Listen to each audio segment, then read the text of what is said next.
Our next speaker is Gardner. He is the current global head of web optimization at Qualtrics. A few fun facts about Jared. He choreographed and acted in a wrestling scene. In a wrestling scene in a made-for-TV movie. What was the name of that movie? Redemption of Sarah Kane. Oh, okay, that's cool. Okay, so everyone check that out. And then another one is his old boss went from SEO specialist to now currently the president of a $20 million company, which I thought was really cool. And then his favorite book is Shoe Dog by Phil Knight. And then I asked where on socials they could find him, and he said you can find him on Twitter a lot, and it's at Gardner. Great. So without further ado, Gardner.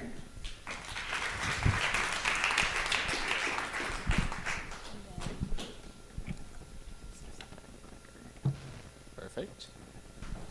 All right. Thank you, everybody. I don't know if anybody looked outside, but it got super majestic while Bo was speaking. So shout out to the venue. Thank you, Avalanche, for putting this together. This has been a great thing for the community. I love seeing local digital marketers get together in our community. So as my introduction mentioned, I'm Jared Gardner. I'm currently the head of web optimization at Qualtrics. So really what that means is I'm responsible for Qualtrics.com traffic and lead generation. And we improve that through kind of four major practice areas. SEO, conversion rate optimization, digital analytics, and website product management. So similar to Bo, I'm an SEO at heart. I actually met Bo when we were both working at a small SEO agency in Utah. And so today's deep dive is really going to be into the SEO's Content Hub Playbook for world domination. This is going to be more or less a case study of how you can use in-depth content hubs on your site to increase your search presence as well as create a crap load of traffic. So a little bit about myself before I get started. These are some of the brands that I've worked with. I've spent the last 2 years at Qualtrics. Prior to that, I was working at agencies, most recently at Red Door Interactive in San Diego, where I worked with most of those Fortune 500 companies that you saw on the last slide. Prior to that, I was at a small SEO agency where I met Bo, and I've really been adjusting to the in-house life, so agency my whole career until the last 2 years. So who is Qualtrics? Luckily, I have a hometown crowd here. Our office is about a 10-minute drive from here. So most of you guys probably know who Qualtrics is, or at least know the name. And I think actually a question I get a lot is, what does Qualtrics actually do? I know you guys are worth a lot of money, but what do you do? So we evolved from survey software to create a category of software called experience management, or XM. And so basically what XM does is it collects feedback, analyzes feedback, and analyzes it from humans to help companies improve the way they operate. And we do that in these four major experience areas of customer, brand, product, and employee. So Qualtrics is a growth company. I think Justin earlier, who is an old coworker of mine, talked a little bit about how we got acquired for $8 billion. The growth didn't stop there, though. We're still growing super fast. And so our revenue is growing at over 40% year over year. And the last public revenue number we shared in 2018 was $500 million. So $500 million growing at 40% year over year, over year, over year, over year is extremely hard to keep up with. And it puts a ton of pressure on the marketing teams. The marketing teams have to grow as fast or faster than that. So imagine every one of your numbers needing to grow 40% this year and next year and the year after that. It's extremely a high pressure situation, and it requires us to take really big bets with our marketing activities. So one of these really big bets that we took on a couple years ago was our Content Hub project. This project generated 29,000 leads and 4.3 million users to our site in a little under 2 years. In case you're wondering how much we paid for that traffic, the answer is basically nothing. 85% of it was organic, and the another 10% there was from other unpaid channels such as direct, social, and refer. So obviously this is an SEO play. This is a SEM Rush screenshot for the subdirectory of experience management where our content hub is. And you can see that this is the gift that just keeps on giving. It's up and to the right since we launched it. And then just to kind of illustrate the fact that this playbook isn't just, we didn't get lucky. This really works, and I think it can work for most of your businesses. We ran the same playbook in 2 other languages, both in France and Germany, and we've seen the exact same hockey stick growth. Honestly, it worked better in those countries because those markets are less competitive than the English market. So in those markets, we could really just publish content, and nobody else in those markets were that advanced on this topic. So let's talk a little bit about how we did it. I've mentioned an evergreen content hub. So what an evergreen content hub is in our definition is basically SEO first, master planned. It has over 100 pages per language, and it's really designed to work together. So how I define that is a multi-page web experience that's designed to cover a topic completely. Or in simple terms, it's a lot of article style content designed to drive a crap load of organic traffic.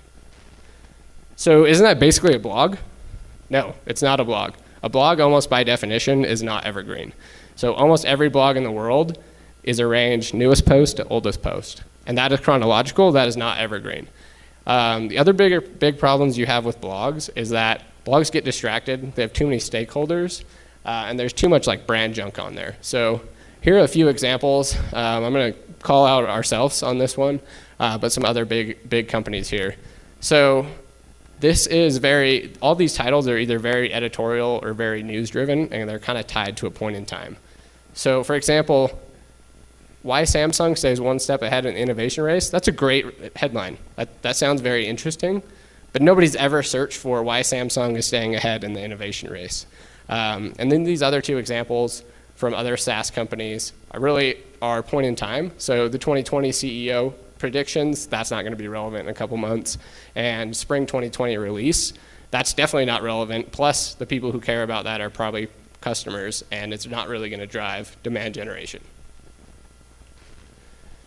So let's talk a little bit about why you might need a content hub or what you might wanna think of before you build one. I like to ask 2 questions. One, what does the competitive landscape look like?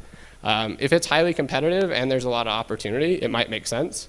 And the second one is, do you need to create search volume? So that we'll dive a little bit into both of those. And I think you can really answer yes to one or both of those questions, and it probably makes sense depending on your business. So the first one is competition. So whenever there's a high search opportunity, meaning there's a lot of search volume, there's a lot of market demand for whatever it is you're selling, there's typically gonna be a whole lot of competition too. So in 2018, when I joined Qualtrics, we were in 4th place between these big competitors. And we were less than half of what SurveyMonkey was. This is our top 2,000 terms that have business value. And so we knew we really had to do something big. And so what something big looked like for us was this content hub, as well as a lot of other SEO activities. But today, I'm happy to say that we are actually in 1st place. Mostly because of the content hub, but we definitely did other SEO activities at the same time. So the next one, I think this one is a little bit off book a little bit when we think about SEO. So most people say, for SEO, somebody has to search for something, then I show up for it. What happens if people aren't searching for the thing that you care about yet? And I mentioned earlier that we were creating the category of experience management. Well, 2 years ago, nobody knew what that meant. And I'd argue today, not very many people know what that means still, so we still have a long way to go. But CEOs love talking about category creation. So category creation is when you create a product nobody knew they needed, and then you have to convince them that they needed it. So the most popular, probably Harvard Business Review case study for this is the CRM category. So when I say CRM, what's the first company that you guys think of? Somebody shout it out. Exactly. So Salesforce, and I actually didn't create it if you go look at the history books, but they're the ones that made it famous, and they're the ones that made every company think that they needed a CRM. So there's a lot of other examples of that as you go down the list. Here are 2 that I like. Electric cars, first thing you think of is Tesla. Inbound marketing, first thing you think about is HubSpot. And so these companies realized that they could go compete head-to-head in a very competitive space, or they could go create a market where nobody else was and be a category king. So now we talked about what you might want to think about before you build one, if it makes sense, and we dangled some big numbers in front of you. Now let's talk about actually building this thing. I mentioned this is a case study. I want you guys to kind of know what it takes to build one and what to think about. So the first thing is domain structure. So you basically have two options here, on domain, off domain. Sorry about these bullet points getting moved a little bit. We moved from Google Slides to PowerPoint, and not all the slides formatted just quite right. So with on domain, one of the things that you're going to be able to do is leverage your domain authority. You're going to be able to monetize a little bit easier because all of this traffic is going to be tied to your brand. It's going to be closer to your products. You're also going to be able to kind of get to market faster and have less tech overhead because you can use your current marketing stack. So you have a CMS, you have a marketing automation platform, you have Google Analytics that Bo was talking about. You have all of these things that you can pretty much just plug this new content hub into. Off domain does have a few advantages to it. First one is that it feels a little bit more authentic. So if you're trying to do real thought leadership where you're not trying to sell somebody, you're actually just trying to get people to think about a topic, this can feel more authentic. At times, it can actually be faster to market depending on your company. So one of the examples of that is it can be less political and it can be easier to execute off domain. So if you have a brand manager or CMO that's very protective of your .com, you can say, hey, we're actually doing this off domain, so there's no risk to the site. We don't have anything now, so there's nothing to lose. With that said, it's also going to be a whole lot harder. So almost all the time, I'm going to recommend that you do it on domain. And here are a couple examples of on domain. First one would be REI, online e-commerce. They're doing a lot of expert articles to talk about how to basically use the equipment and less equipment focused and a little more category focused. So it's how to choose sleeping bags. That's obviously going to lead to interest to sleeping bags that they can then sell you. On the B2B side, this is a pretty common one, which is the Drift. They sell a chatbot. They want everybody to have a chatbot in their marketing technology stack. So these are straightforward. We'll talk a lot about on domain since that's the one I actually recommend doing. So I want to, before we get into that, talk about some off domain examples. So the most common one, and these are the two kind of best examples that I could think of, and in my research, they're the ones that kept popping up. The first one is Adobe's CMO.com. And what's interesting here is that it started as CMO.com, it was called CMO.com, and it was at CMO.com. And it's actually now CMO.adobe.com. So I don't know if anybody here is from Adobe and can tell us why they made this switch, but if I'm looking at it with an external lens, it's that they realized they made a mistake and went to fix it, either because of tech overhead or because of performance. And then on the flip side, I think this Think with Google one's probably my favorite example of an off-domain content hub. And what I like about it is Google has so many products that they need to tie together that impact the digital world between ads, Google Cloud, Google Drive, Gmail, analytics, YouTube. We can go on and on with all the products that we use every day. And it'd be really hard for them to create a content hub that worked with all of those different brands, but still kind of was thought leadership about how to make the internet a better place. And so that's why I like the Think with Google one. And one thing to remember is these are really big brands with really big budgets. And so if you think you can go recreate the success of these off-domain content hubs, remember that this costs a lot of money, both on the media side as well as the effort. So let's get into site structure a little bit. And by site structure, I more specifically mean information architecture. So this is how the content hub is organized. It's really going to impact your user experience as well as kind of your URL structure and how search engines see your site. So these examples are from Kane Jameson. I'm not going to recreate the wheel. I'm just going to actually use his sketches because I really enjoyed this article that he did. So there's a source link down in the bottom if you're interested. I'll link out to this when I share the deck on Twitter at the end. So the first option for information architecture is the database. And this is basically like an e-commerce style user experience, but for content. So here you can filter by destination type or content or continent. And some of the issues that I think this creates is that it creates a really flat site structure and you can't silo into topics. So for example, Morocco is both in Africa and a beach. So do you nest it in a folder for beaches, or do you nest it in a folder for Africa? It can't be in both. And so you have an information card sorting issue there. And so to solve that, you typically don't put it in a structure, which then doesn't create content silos, which I think are very valuable. Next, we have the topic gateway. This is what I call the, here's everything we have for this topic, good luck. This is really great for large sites that have a lot of different content types. So if you think of this is probably an example from like a TechCrunch.com or something like that, where they have reviews for Teslas, they have stock quotes for Teslas, and so on and so forth. And all of those links are going to take you to different sections of the site. It's not actually going to be a linear user experience. You want to start at one page and work your way all the way to the bottom. You're going to jump around and keep coming back to this page. So because of that, it is super easy to make these, because you only need to make this page if you have the other content. And so it can kind of be a way to connect or a portal into the content that you already have, but it's not going to be really a hub. It's more of a jump off point. Next, we have the hub and spoke model. I think this is the most popular model of content.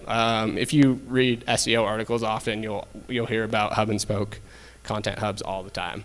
And this works really great for one specific topic. So if you look at this example, everything that's at the level 2 is very specific articles about kites. And where this starts to break down is, what if you like another park activity such as frisbee golf? Where do you put a page about frisbee golf in this content hub? The answer is you don't. You build another content hub. And so you have a little bit of scale problems. This works great if your company has one product and you guys do that product really well, and you don't really planning on turning that product into a suite of products anytime soon. The last one, and one of my favorites, go back a couple, is the content library. So the content library is actually how almost every media site is designed. So if you think of CNN.com or NewYorkTimes.com, they use the content library. So the content library consists of basically a hub page that lists all of the subtopics. Those subtopics link into individual articles. This is great for organizing tons of content. So one of the problems that you'll run into is that the subtopic pages actually have a hard time getting traffic because they're navigational by nature. So if you think of hitting that subtopic page either from an internal link or landing on it externally as a landing page, the first thing you're going to do is click on something else. So that's a navigational page. You're not going to sit there and ingest content or ingest information. And so because of that, Google doesn't actually like to show those in the search results that well. So they're not very SEO friendly. So what we did to kind of combat that specific problem is we made a content library plus a hub and spoke, kind of a hybrid model. At level 1, we have experience management, which was our focus of making sure people know what experience management is. And then we created 5 different categories of all the different experience areas to make sure that we could catch the traffic for those topics that people are already searching for. People search for customer experience a lot, but they don't search for experience management. So if we can capture the traffic for customer experience and then educate them that that's part of XM, that's a big win for us. So at level 2, we actually jump into what is basically a subtopic navigational page.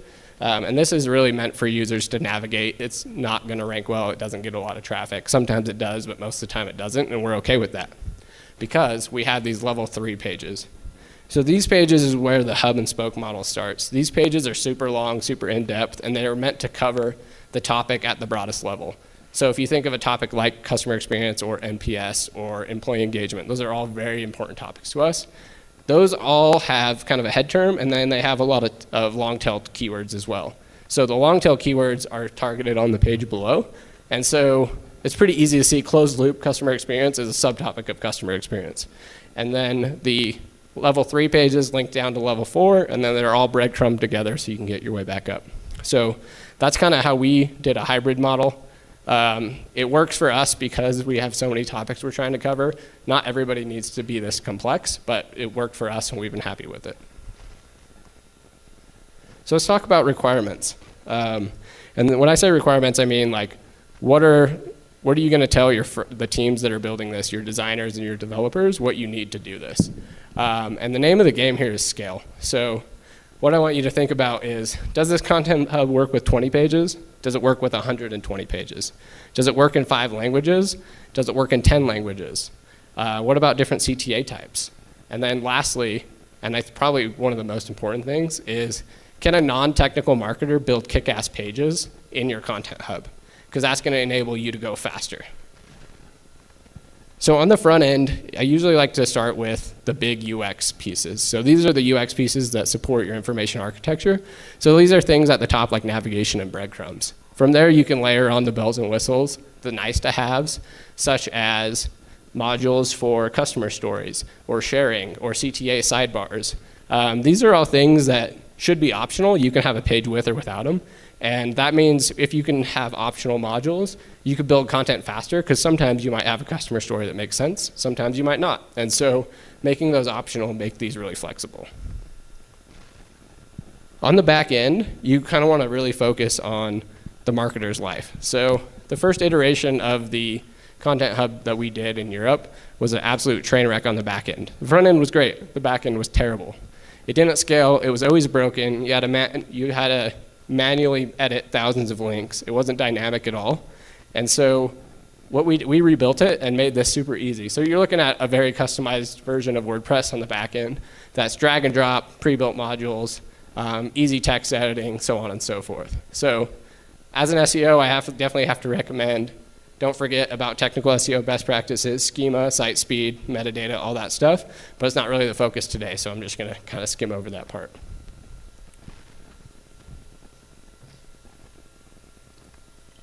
So now you have this awesome CMS and Content Hub. What are you going to put in it? So that might have sounded like the hard part, but now you got to fill this thing. You got to make a lot of content to put in it. So your content strategy is going to be something you're probably going to partner with a content team on, freelance writers, something like that. But it's something you want to make sure you know where you're going to start. And so the XM Hub today has 140,000 unique words in it. That is a lot of writing. I don't know if you pay freelance writers by the word and you do the math on that, that's going to get expensive. So don't try to boil the ocean. Don't try to launch with everything you've ever thought of, but make sure that you have an idea what the end state looks like. So basically what I like to do is map it out. In a spreadsheet, this is all the content we might ever want for it, and then turn those into phases. So this is phase one. This is our minimum viable product, or MVP. This is what we're going to launch with. Know that and start there, and then layer on as you go. And then last is kind of know which terms are difficult or too difficult or easy enough for you to rank for. So for example, if your most important term is way competitive and you're nowhere near the first page, maybe don't target that one first. Target terms you can actually go get traffic for. And by doing that, go really big on those terms you think you can win with, and on the terms that you think are longer term plays, create what I like to call good enough content. And so when we launched this Content Hub, you can see we started to gain a ton of 2nd through 10th page keywords. Those keywords aren't getting traffic when we launched, but those are turning into next year's first page terms. And so by creating a bunch of good enough content to launch, we start to see what Google thinks we're relevant for, and then we can go take that content that's on the 2nd page and turn it into the best of the internet and really start to pour on the SEO optimizations, the content optimizations, start making it multimedia, adding videos, adding GIFs, making it just a super awesome page. And this is kind of what I like to call the the SEO flywheel. So if we start in the blue section, which is you publish a page and you start to rank for a term. It's going to be a long tail term to begin with. That long tail term is going to start to get a little bit of traffic. That little bit of traffic is going to bring links. So as journalists and writers start to find your informational content that's valuable to them, they're going to link to it. And as they link to it, you get more authority, which means you can rank for more stuff. And as you can tell, this is going to go around and around and around again, getting momentum each time. So getting something out and getting it indexed and getting it to get traffic today might bring a ton of traffic and leads a year from now. So keep that in mind when you're thinking about scaling this, is get things published quickly. And then as things go around, this is where the SEO's job comes in. Once you start to rank for a long tail term, this is when you need to pour gas on the fire. So this is when you jump in and say, hey, we're getting a little bit of traffic for this term because we're ranking 9th or 12th for it, whatever you are, kind of striking distance range. What can we do to make this flywheel start to spin faster and faster? And that's when you just do SEO best practices, on-page optimization, internal links, that sort of stuff. So the flywheel in action, this is 2 graphs from the same URL. So this isn't a whole content hub, this is just a single URL. This is from the tool Ahrefs. Once you get over the fact that Ahrefs has different timelines for the same graph on the same page, that red line is actually supposed to be the same point in time of early January. It got moved a little bit, but basically you could see when we first start to get a couple first page rankings, so that darkest orange at the bottom, shortly after that we start to get links to that page. After we get a few more links, we get a few more rankings. And then a few more rankings bring a few more links. And you can see that both of these charts go up and to the right together, and it's really an illustration of how the content flywheel worked. This page we did nothing to. The SEO flywheel took off on its own. We didn't build any of these links. And they're not just crap links either. That was total referring domains. But if you know anything about SEO, you know these are not easy links to get. These are links from domain authority 60 plus, including Forbes, Intuit, sites like that. And these all came naturally because we had good quality content that was informational, and it helped people understand the topic that we were trying to cover. So as I kind of wrap up here, I want to focus on how not to get fired for this. So I just talked a whole lot about links and rankings and traffic. And as an ex-SEO who does more than that now, never tell your boss that you're going to get a bunch of rankings by doing a project. They don't care. You need to focus on conversions. So you need to focus on creating the business value.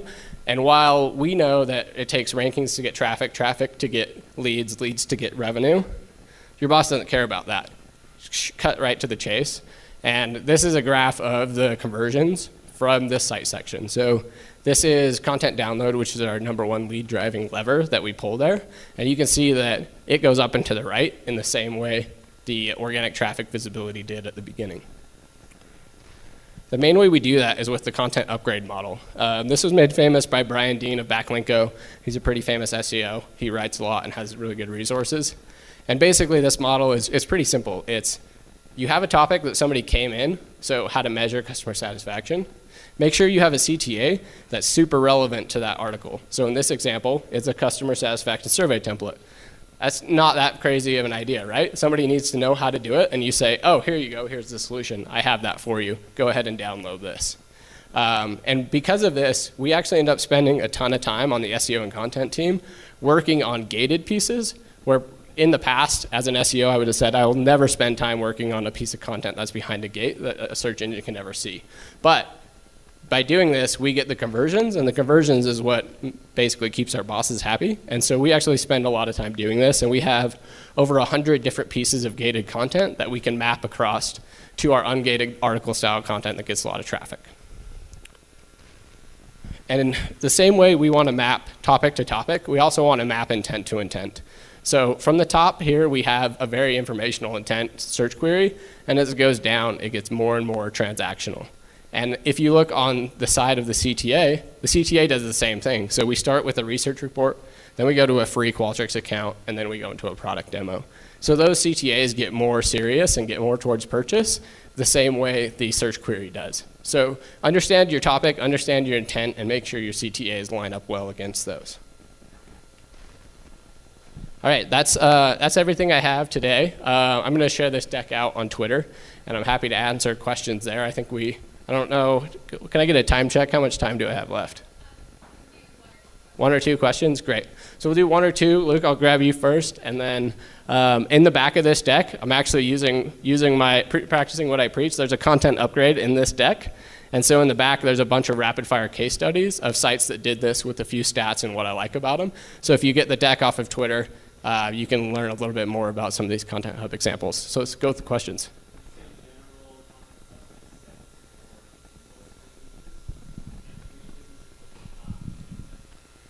Yeah, I would say in general they do make sense for most businesses. I've done this in the e-commerce space a little bit when I was working with ASICS, the running shoe company. We did this on a pretty small scale, so we did it kind of the hub and spoke model.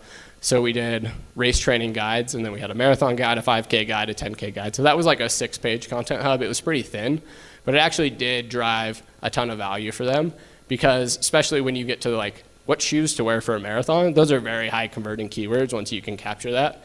And so it is a little bit harder on the e-commerce space to turn an informational query into a transactional query. And so kind of my tip there would be to make sure you understand where your users are at when they get there. So sometimes in e-commerce, it's actually not even an e-commerce play. You get the traffic and you just say, sign up for an email subscription and we'll send you more content like that. And then once you get them in your email database, you can use other channels to turn them into revenue. But there definitely is some areas where I think this would be a little bit harder. Local businesses, for example, that's one. If you can't compete at a national level, you're going to have a really hard time trying to rank for national keywords if you have a small site. So maybe you really start with, product plus service area, and that's one I haven't actually tried it because I've worked mostly with national clients in my career. Yeah. Do we have any other questions?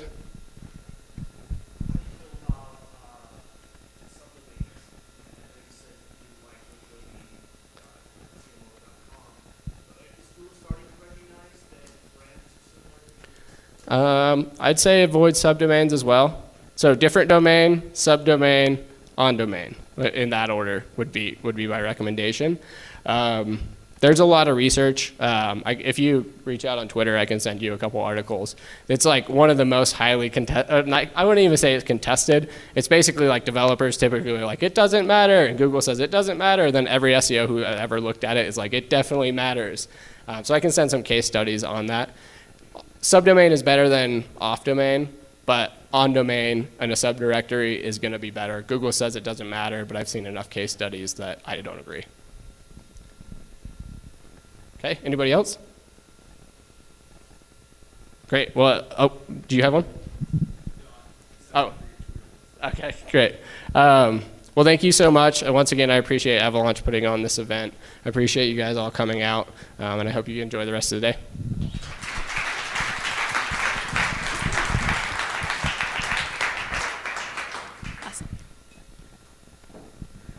Thank you, Jared. That was awesome. Okay, so the schedule switched up a little bit. We need to take a 5 to 10 minute break before our last speaker, so I'm going to move the 10-minute break out. Would you guys be okay if we didn't take a break right now, or do you guys want to take like a couple-minute break? Okay, let's take a couple-minute break. First, I do have a question, though. So for a Starbucks gift card, what is the main difference between a blog versus a content hub? Hint, it's the theme of our conference. Yes. Evergreen content on a content hub. Exactly. Evergreen. Yes, evergreen content on a content hub versus blog. Way to go. Okay, so we'll break for 5 minutes, and then we'll hear from Scott.